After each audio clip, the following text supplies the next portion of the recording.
MTH 101 Lecture 1 What is calculus? And it is the study of continuous rate of change of quantity. It is the study of how the various quantity change with respect to the other quantity.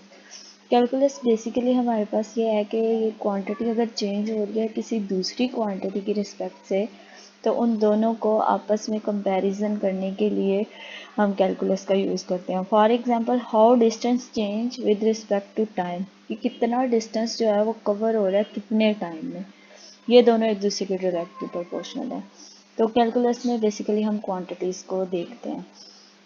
इस lecture में हमने 5 चीज़ों के बारे में पढ़ना है, जैसे कि real number, set theory, intervals, inequalities, order, properties of real numbers. So real numbers में सबसे पहले हमारे पास आ जाते हैं जी नेचुरल नंबर. नेचुरल नंबर का हमें पता है जैसे 1 2 3 4 5 अप टू सो ऑन, ये मेजर नहीं किया जा सकता कितने हैं, up to so on. Natural numbers क्या है? The natural number from a subset of a larger class of the number called the integer. I have used the word subset. अब वो कह रहा है कि नेचुरल नंबर क्या है? सबसेट है लार्ज क्लास ऑफ नंबर का, जिसको कहते हैं इंटीजर्स. ठीक है जी. नेक्स्ट है हमारे पास सबसेट की बात हो रही है. I have use the word subset. अब सबसेट क्या है? जैसे कि फॉर ऑल एक्स बिलोंग कर रहा है ए में से, जबकि एक्स बिलोंग कर रहा है बी में से भी. अब ये जो एक्स है ये बी में भी बिलोंग कर रहा है, ए में भी बिलोंग कर रहा है, तो इट्स मीन कि जो बी है वो किसका सबसेट, ए जो है वो बी का सबसेट हो सकता है, ए जो है वो बी का सबसेट है और बी जो है वो ए का सबसेट होगा. सेट, अब सेट की डेफिनेशन है, पहले हमने सबसेट के बारे में पढ़ा, अब हमने सेट के बारे में पढ़ना है. सेट जो है the collection of well defined object is called a set. Well defined object क्या है? For example days of weeks, जैसे मंडे, संडे, ट्यूसडे, वेडनेसडे, ये सारे क्या है? एक प्रॉपर है ना, वेल डिफाइंड है ना, तो इसलिए इनको एक हमने सेट का नाम दे दिया. जैसा कि सारे फर्नीचर्स का सेट हो गया, उसके बाद क्लासरूम की चीज़ों का सेट हो गया, इस तरह से. अब सबसेट के बारे में पढ़ते हैं. सबसेट क्या है? Subset of a set B is a subset of A if and only if the number of B is a member of A. इसमें जो बी है वो मेंबर होना चाहिए ए का, इसको सबसेट कहते हैं. अगर ये बी ए में से बिलोंग कर जाए तो ए जो है वो बी का सबसेट होगा और बी ए का सबसेट होगा. इसी तरह से ये सारा सेट्स के बारे में है. नेक्स्ट इंटीजर्स के बारे में बताया उन्होंने, taking the ratio of integers. Integers की रेशो. अब रेशो में कौन सी वैल्यूज होती हैं? जो ओवर की फॉर्म में होती है, 2/3, 7/5, 6/1. अब रेशो में जो हमारे पास डिनोमिनेटर है, इसमें हमेशा हमारे पास ज़ीरो नहीं आना चाहिए, नॉन ज़ीरो आना चाहिए. जो ओवर के नीचे वैल्यू है वो नॉन ज़ीरो होनी चाहिए. अगर ज़ीरो आ जाएगी ओवर के नीचे वैल्यू तो इट्स मीन कि वो अनडिफाइंड हो जाएगा, इन्फिनिटी को अप्रोच करना शुरू हो जाएगा. अब हमारे पास नंबर्स में होते हैं रैशनल नंबर्स और इरेशनल नंबर्स. इरेशनल नंबर जो होते हैं वो नॉन टर्मिनेटिंग होते हैं, कभी ना ख़त्म होने वाले होते हैं. जैसा कि ये इधर अगर 1 को 2 पे डिवाइड करें तो हमारे पास 0.5 आ जाएगा. ये नॉन टर्मिनेटिंग होते हैं. और जो रैशनल नंबर्स होते हैं वो टर्मिनेटिंग होते हैं. जैसा कि अगर 4 को 2 पे डिवाइड करें तो आंसर 2 आ जाएगा. Using the geometric method, he shows that the hypotenuse of the right triangle with the base opposite of the equal one. अब ये जो इरेशनल नंबर की एग्जांपल है वो इन्होंने ज्योमेट्रिकल फॉर्म में दी हुई है. जैसा कि ये हो जाएगा जी हमारे पास हाइपोटेनस, ये हमारे पास वो है परपेंडिकुलर और ये हमारे पास बेस है. बेस परपेंडिकुलर है हाइपोटेनस. अब इसको हमने रैशनल नंबर में कैसे करना है? तो ये हमारे पास आ जाएगा जी cos 19 degree 1 plus under root 2. अब हमेशा हम परपेंडिकुलर को देख के हमने ये लेना होता है. अब हमने परपेंडिकुलर और बेस है तो यहाँ पे हमारे पास एंगल कॉस में आएगा. कॉस में एंगल आ गया 19 डिग्री का. अब हमने क्या करना है? 1 प्लस अंडर रूट 2 करना है. ठीक है. राइट ट्राइंगल को जैसे हम फर्स्ट ईयर सेकेंड ईयर में हमने पढ़ा हुआ वैसे ही इसको हमने कन्वर्ट कर देना है. नेक्स्ट हमारे पास है जी rational and irrational number together the compromise the large class of number called the real number. Rational और इरैशनल नंबर्स आपस में मिलके क्या बना देते हैं? रियल नंबर्स, जो कि हम पढ़ रहे थे. नेक्स्ट है जी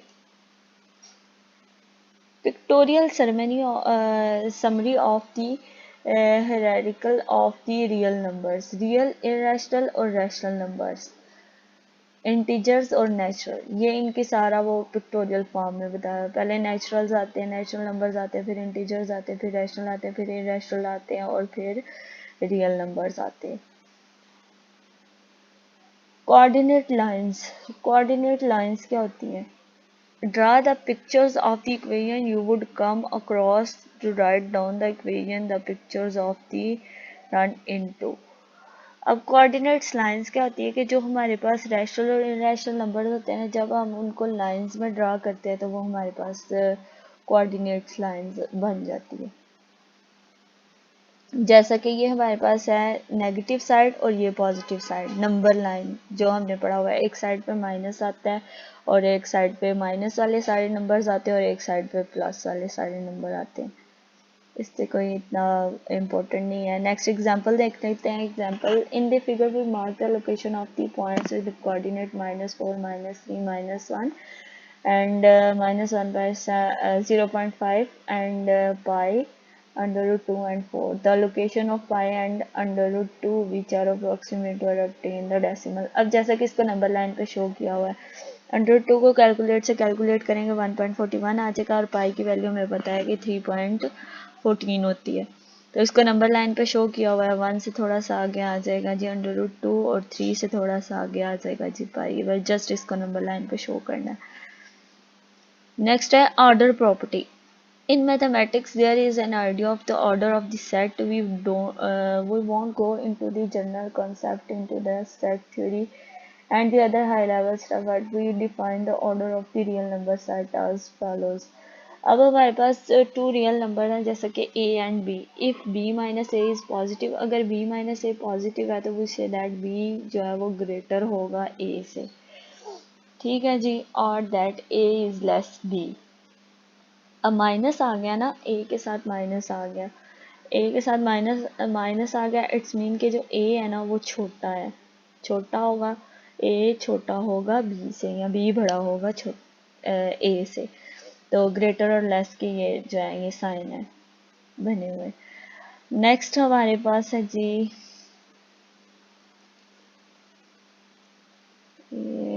इनइक्वालिटीज। इनइक्वालिटीज में हमारे पास इस तरह से लिखी हुई आती हैं, एग्जांपल्स हैं इसकी। ए इज लेस और इक्वल है बी के और बी जो है वो लेस है सी से।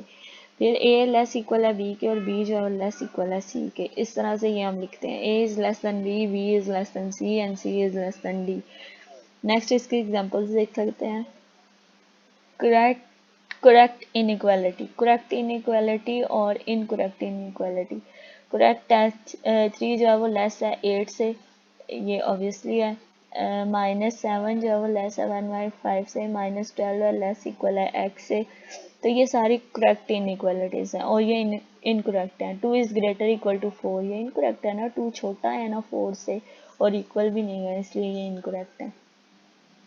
नेक्स्ट हम देख लेते हैं आगे, ये थ्योरम है sorry. If a is less b and b is less than c then a is less than c। इसमें हमारे पास a b c d e तीन इसके पार्ट दिए हैं। फर्स्ट वाला पार्ट कर लेते हैं।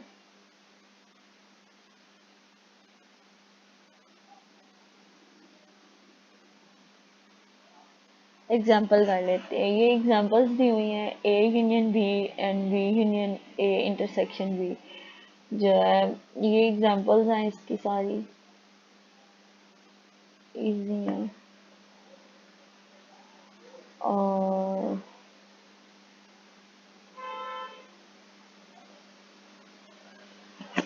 अब ए और बी को इधर नंबर लाइन पे शो किया हुआ है इन्होंने। इसको सेट की फॉर्म में लिखा हुआ है, A B is equal to X, A is less equal to X and X is less equal to B. इसका जस्ट नंबर लाइन पे शो किया हुआ है A and B geometrical line segment.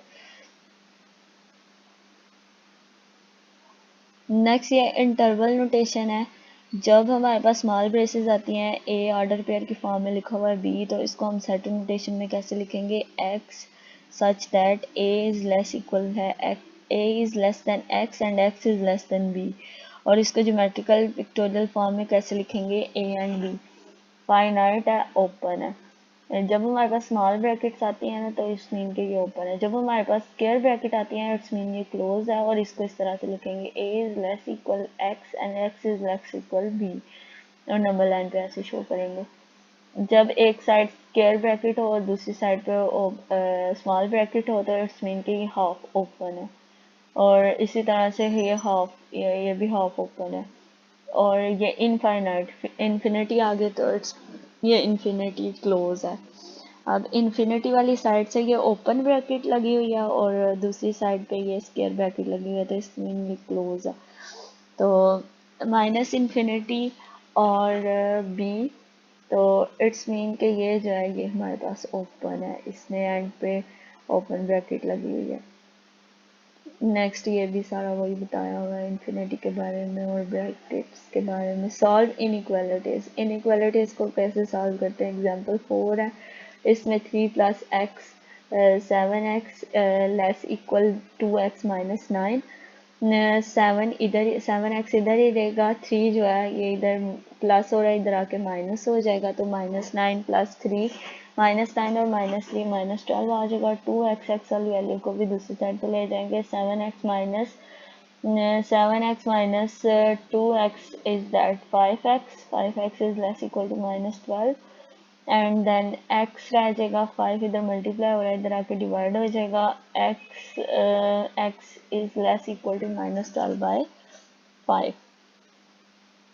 Next example भी same to same ऐसी ही है। इसमें जस्ट आपने इनइक्वालिटीज को सॉल्व करना है। और ये आपका आज का लेक्चर था, लेक्चर नंबर 1।